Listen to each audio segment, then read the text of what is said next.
Hi and welcome to Guru Grit. My name is Monica and this is a channel for learning about how life works because I believe everyone deserves to know how the world really works. Now, I mean that in an energetic sense, very formulaic, but in the interim, I'm just going to answer questions that other people deem very important.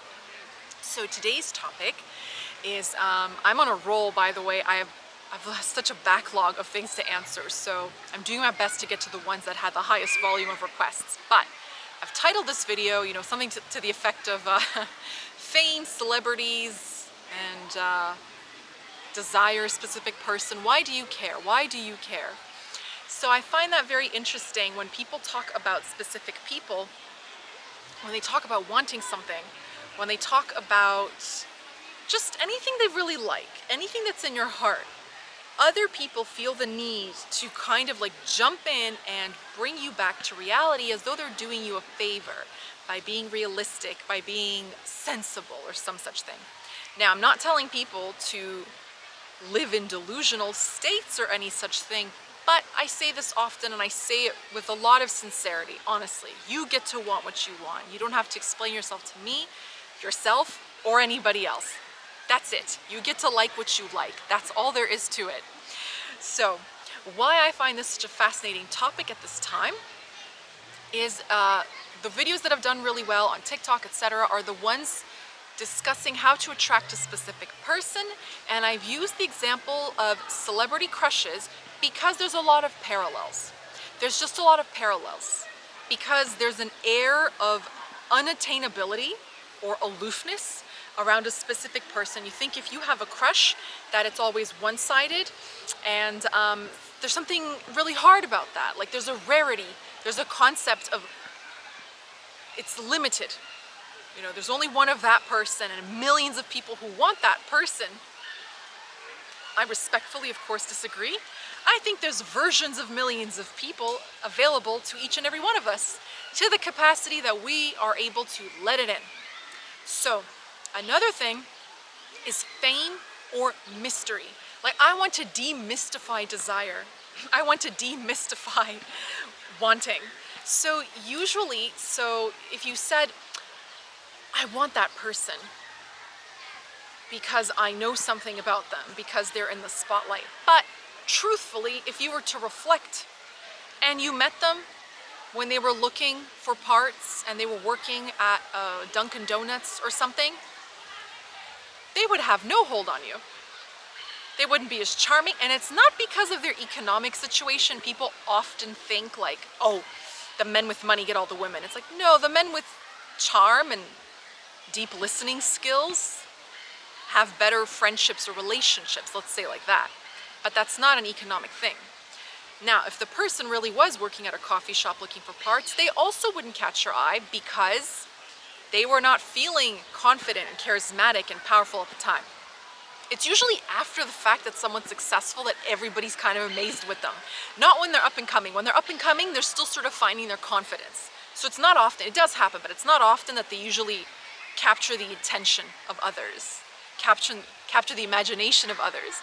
So speaking of imagination, why I want to demystify these things is that there's nothing inherently mysterious about wanting and creating. It simply is. You manifest all the time. The difference is you think it's hard. There's people who go to work at like cafes, and one day someone rich and famous comes in, sets their eye upon them, and that's it. They're married with kids. I mean, it happened to the guy who played Ross Geller. I think his wife was like 20 years younger than him almost, and she was a waitress, and he walked into her work, and I think it happened to Zac Efron as well.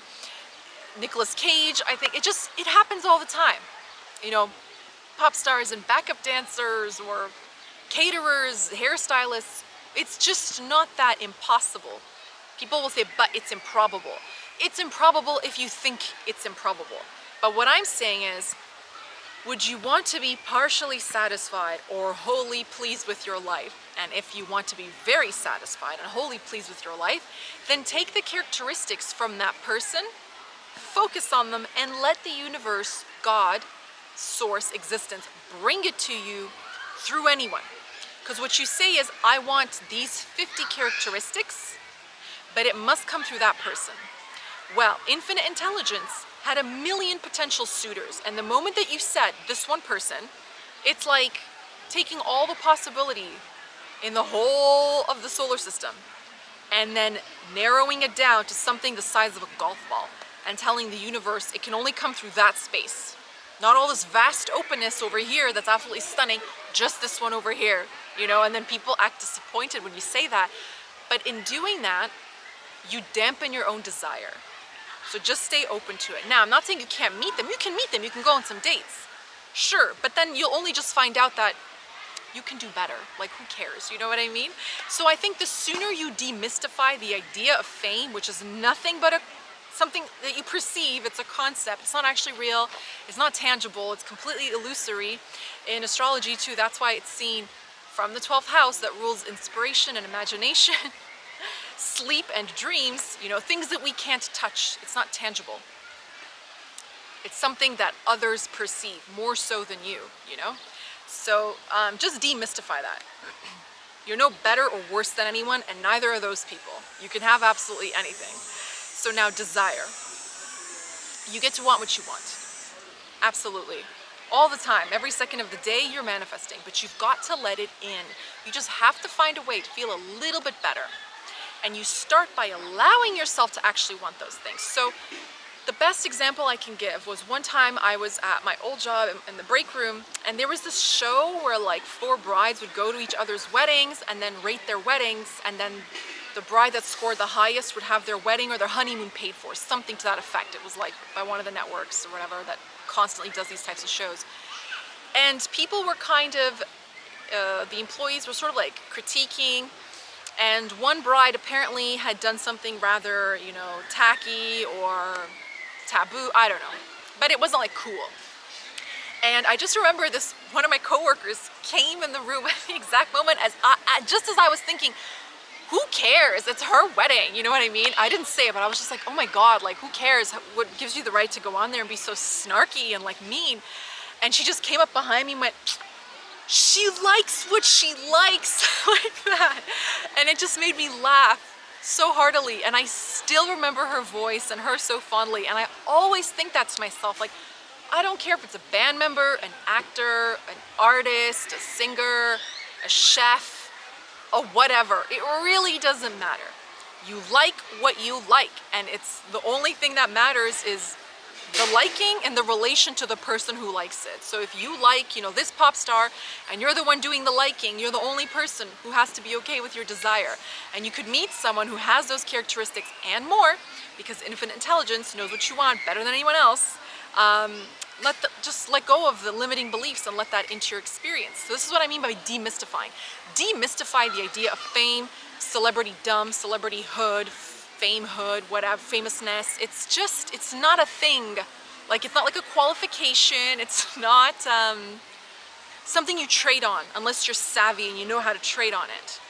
You know, there's lots of people who rose to great heights only to fall from them in the most disgraced manner. So that in and of itself is not like a requirement or prerequisite for being a decent mate. And it just seems to be randomly bestowed on people sometimes.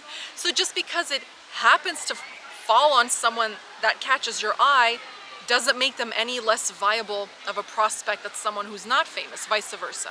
So try to look past all of that, because all it does is programs you to make you think that things are impossible, that you're unimportant because that person is deemed important. Completely ludicrous. I mean, I would pick any one of the people in front of me in this park if the world was in crisis at this very minute than someone that I know has graced many magazine covers. I think they would be infinitely more useful to me or nicer to me or something, I'm assuming. You know, but what is it really worth to you? Demystify your desire. Demystify why you can't have something. It's crazy. Just know that you can have it and then go enjoy it. So I hope this has kind of made you feel a little bit lighter, a little bit closer to what you want. And I'm gonna go answer some more questions. Until next time, much love. Bye-bye.